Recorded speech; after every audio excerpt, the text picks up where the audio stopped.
मेरी जी बीवी फौत हो गई, 2 बच्चियाँ ने। मैडिकल स्टोर ते मैं काम करना, 14,000 रुपया तनख्वाह, बहुत मुश्किल गुजारा होता है। अल्लाह ताला की ज़ात ये है मेरा आसरा, और कोई नहीं। अगर तुम मेरी मदद कर दो तो मैं जी अपनी बच्चियाँ नहीं सफाई का काम कर रहा, मैडिकल स्टोर तो और मेरा आसरा कोई नहीं। हाथ बहुत खराब ने, 14,000 बड़ी मुश्किल गुजारा करना है। ये बिजली का बिल देइए, गैस का बिल देइए, पानी का बिल देइए, मकान का किराया देइए, की करिए। बहुत परेशानी। अगर तुम मदद करोगे तो मेहरबानी, बहुत शुक्रिया।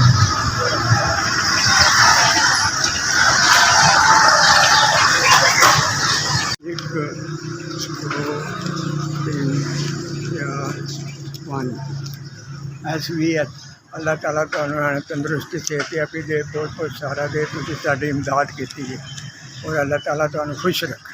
SVS तुहानू अल्लाह ताला आना तरक्की दे, खुशी दे। तुसीं गरीब आदमी की मदद की, साडी बहुत बहुत मेहरबानी। अल्लाह ताला तुहानू तंदुरुस्ती सेहतयाबी दे और तरक्की, बहुत ढेर सारी तरक्की।